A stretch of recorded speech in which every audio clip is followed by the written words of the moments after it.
pagi saudara-saudari terkasih. Selamat pagi. Masih puasa ya kan? Masih. Oke. Pertama-tama sebelum kita masuk itu Pak, saya ingin bertanya dulu. Siapa di antara saudara-saudara yang pas itu namanya SMA?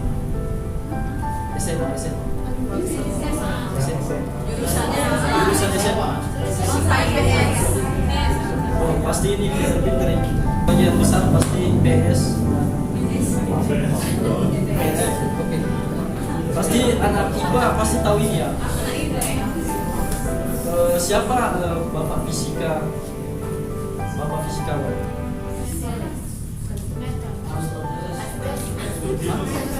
Siapa? Teknologinya Albert ini. Saya ketika SMA, ketika guru fisika saya mengajar, saya sangat tertarik dengan yang namanya Albert Einstein ini. Dia memiliki IQ.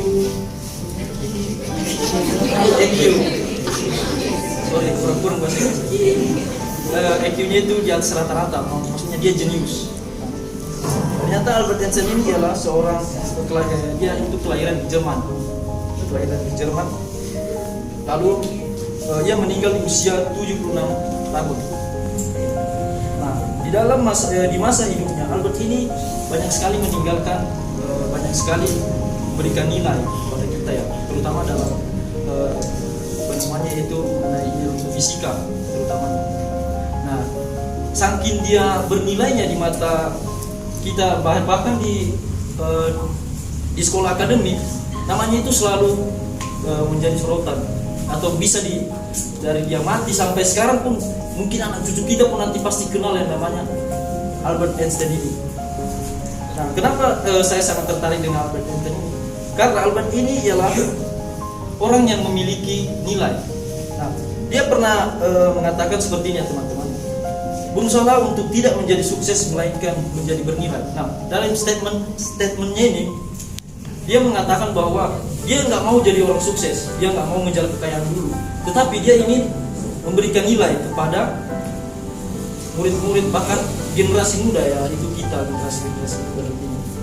Nah, kalau kita perhatikan ya teman-teman, apakah kita sebagai terutama hamba-hamba Tuhan di sini, apakah kita bisa seperti Albert ini? Dia itu menjadi sosok yang sangat seperti Albert ini. Ketika kita mati, ketika kita dijemput sama Bapa yang di surga, apakah kita juga nama kita boleh dikenal? Saya ingin bertanya kembali dengan teman-teman. Tidak bosan-bosan saya bertanya. Pasti tidak bosan-bosan saudara-saudara juga pasti menjawab. Nah, menurut saudara-saudari, arti kesuksesan itu seperti apa sih? Mungkin ada yang bisa bantu saya di depan. Mungkin Toro, arti kesuksesan itu menurut Toro itu apa? Ya baik, bebas secara umum saja. Mungkin ada teman-teman yang bisa bantu saya. Di sini juga saya setelah mencatatnya teman-teman. Arti kesuksesan itu ialah berbicara soal individual. Artinya ini arti kesuksesan itu kita memiliki sebuah tujuan. Nah, contohnya saya ingin mengejar si Deborah. Contoh. Saya sangat tertarik dengan si Deborah karena hidupnya mancung. Karena hidupnya mancung, pinter, baik, rajin menabung, tidak sombong, imun.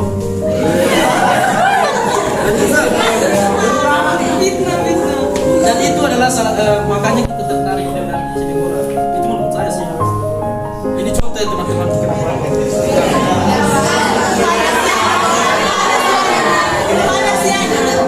Ketika saya berusaha untuk mengejarnya, ternyata dia merespon balik. Ternyata kalau sama itu, kok dia kan ya? Jadi seperti itu teman-teman. Jadi saya sukses pendekatan kepada si Deborah dan dia menerima saya. Itu adalah berarti kita poin satu, kita sukses di bagian percintaan. Tapi itu sebetulnya bukan sukses, maksudnya itu belum sukses yang sempurna. Masih itu sukses yang masih setengahnya lah. Emang kita berhasil, belum tentu dia juga dulu. Jadi seperti itu. Lalu kalau dia bernilai ini ialah berbicara saat manfaat. Jadi nilai ini adalah manfaat yang kita berikan secara sosial menyeluruh.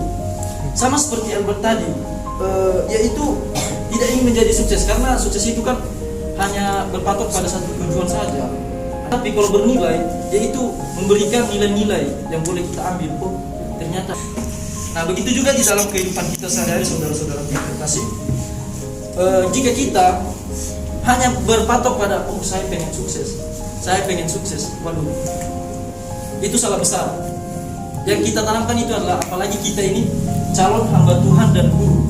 Nah, ketika kita belajar di sekolah tinggi teologi Buta Pancasila ini, pastinya nanti kita pasti akan bersosialisasi dengan anak-anak, baik itu jemaat-jemaat kita. Nah, di situ kita, apa yang kita berikan kepada mereka itu nilai. Kepribadian kita, apakah kita respect yang baik kepada mulut kita sehingga kita dikenal dari Sabang sampai Merauke. Oke, lanjut ya teman-teman. Nah, itu hanya pembukaan saja. Lalu ini adalah tokoh secara ini ya, secara akademik. Nah, ternyata dalam kitab juga ada orang yang bernilai ini teman-teman. Sampai kita bahkan orang Kristen tahu tokohnya siapa. Itu kita buka di Ayub. Semuanya saudara-saudari boleh buka di Ayub 1 ayat 1 sampai 10. Kita akan membaca secara sponsorial. Saya ayat yang pertama dan saudara-saudari baca ayat yang kedua. Menjauhi kejahatan. Ya. Ia memiliki 7 ekor kambing domba, 3.000 ekor unta, 500 pasang lembu, 500 keledai betina dan budak-budak yang sangat besar, sehingga orang itu adalah yang terkaya dari semua orang di sebelah timur. Anak-anaknya adalah terbiasa berpakaian seperti bulan yang sangat sedikit.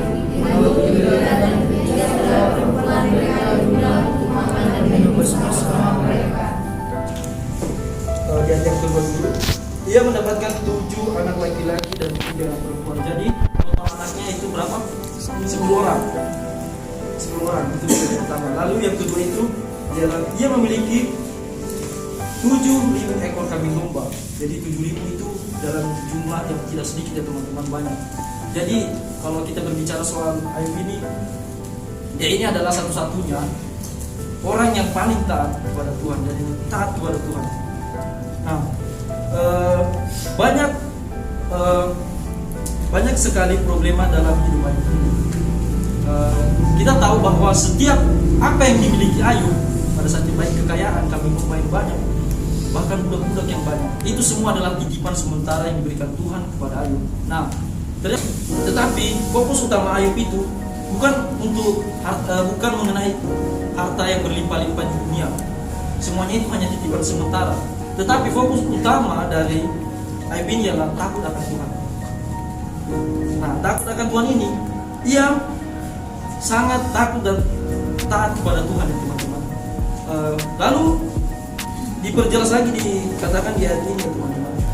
Maka bertanyalah, ayat 7, maka berkatalah Tuhan kepada iblis, dari manakah engkau? Nah, ternyata dia selalu mengintai kita ketika kita iblis akan dikenal dengan orang yang sangat taat kepada Tuhan. Nah, iblis datang untuk mencobai kita, tetapi Tuhan memiliki rencana yang terbaik untuk kita. Amin.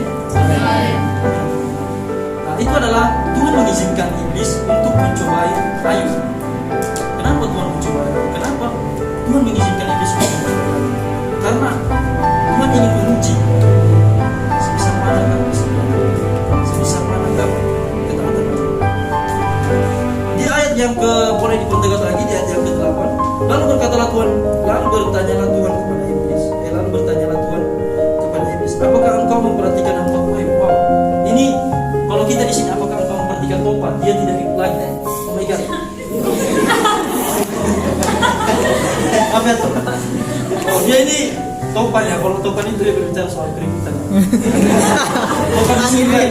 Topan dia baik. Diam topan. Oke, itu ya teman-teman. Lalu bertanya Tuhan kepada iblis, apakah engkau memperhatikan apa?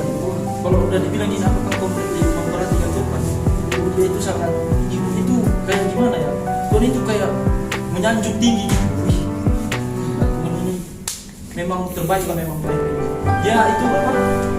Selalu dibilang Tuhan gini, apa kamu perhatikan sama iblis tuh yang paling jahat. Lalu jawab, sebab tidak ada pun di bumi seperti dia yang demikian saleh dan jujur, yang takut akan Allah dan menjauhi kejahatan.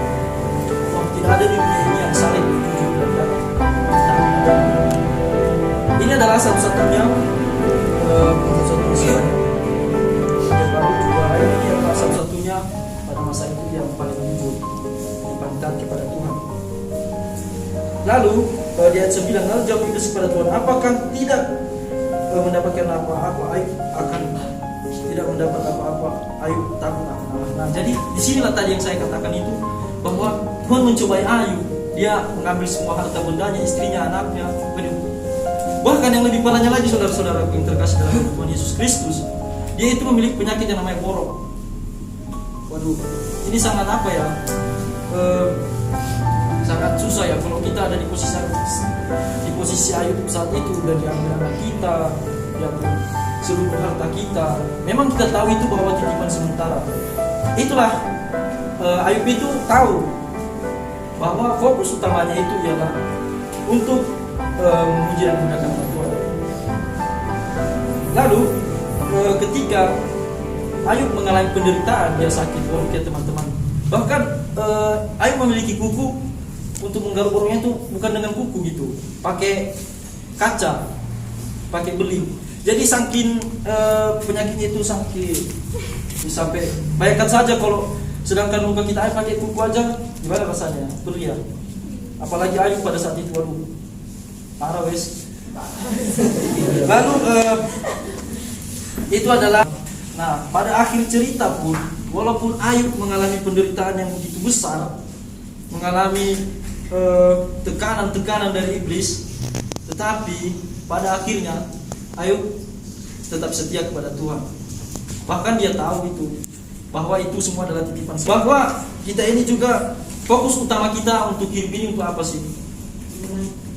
Menyenangkan hati Tuhan, menyembah Tuhan. Oke, teologi sekali, bagus. Memang itu. Yang menjadi fokus utama kita ialah, pertama itu kita harus, yang pertama dan utama kita harus takut akan Tuhan dulu. Boleh kita baca di ayat 1. Ada seorang laki-laki di tanah Uz yang bernama Ayub. Dia seorang saleh dan jujur. Dia takut akan Allah dan menjauhi kejahatan. Lalu dipertegas lagi di ayat 8. Lalu bertanyalah Tuhan kepada Ayub, apakah kamu perhatikan hambaku Ayub, sebab tidak ada seorang pun seperti dia yang demikian saleh dan jujur dan takut akan Tuhan. Nah, ini Tuhan sendiri mengakui Ayub nih. Tuhan sendiri sangat mengakui Ayub, mengagungkan nama Ayub, bahwa Ayub ini taat kepada Tuhan, takut kepada Tuhan. Nah, ternyata kita bisa juga takut akan Tuhan itu, kita bisa lihat di Amsal 1 ayat 7. Takut akan Tuhan adalah kita baca dulu lah. Karena dia memiliki pengetahuan, karena dia takut, dia tahu bahwa kepada siapa dia berharap, kepada siapa dia kepada siapa dia untuk mendapatkan segalanya, dari siapa gitu. Jadi dia itu tahu bahwa tetapi kalau orang-orang bodoh itu dia selalu menghina hikmat ajaran pendidikan yang diberikan Tuhan kepada kita.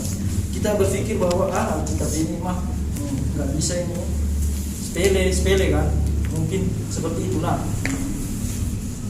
lalu yang kedua itu kita taat kepada Tuhan, itu adalah awal permulaan pengetahuan. Nah, pengetahuan kita itu ialah mengenai firman-firman Tuhan. Kita dimampukan oleh Roh Kudus untuk mengerti tentang kebenaran firman Tuhan ini. Yang pertama dulu kita harus takut akan Tuhan, itu yang kunci utamanya di sini. Sama seperti ayat ini, kunci utamanya itu. Lalu yang kedua itu taat.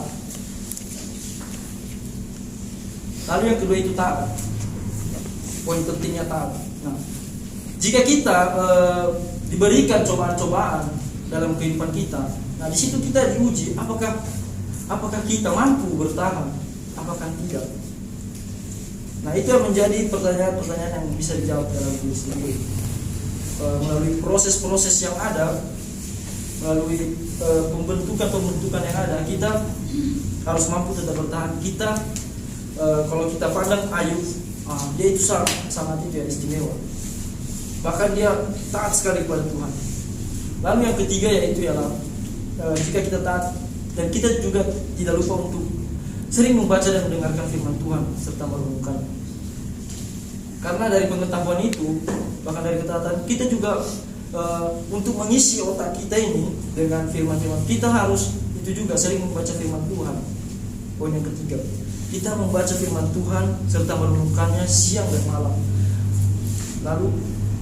Lalu kita akan menjadi orang-orang yang bernilai di mata Tuhan. Nanti nama kita disebutkan, oh si Theo, dia itu sangat top. Gitu ya teman-teman, dia itu memiliki nilai sama seperti Ayu, Theo dan Ayu sama. Jadi seperti itu saudara-saudara. Jadi dari ketiga poin itu adalah poin-poin yang mungkin sering kita dengar ya teman-teman. Nah dari 3 poin ini saja, kalau kita mampu untuk melakukannya, mengimplementasikannya dalam kehidupan kita sehari-hari, maka kita akan menjadi manusia yang taat kepada Tuhan. Itulah mungkin ini renungan singkat. Semoga memberkati teman-teman. Amin teman-teman. Amin.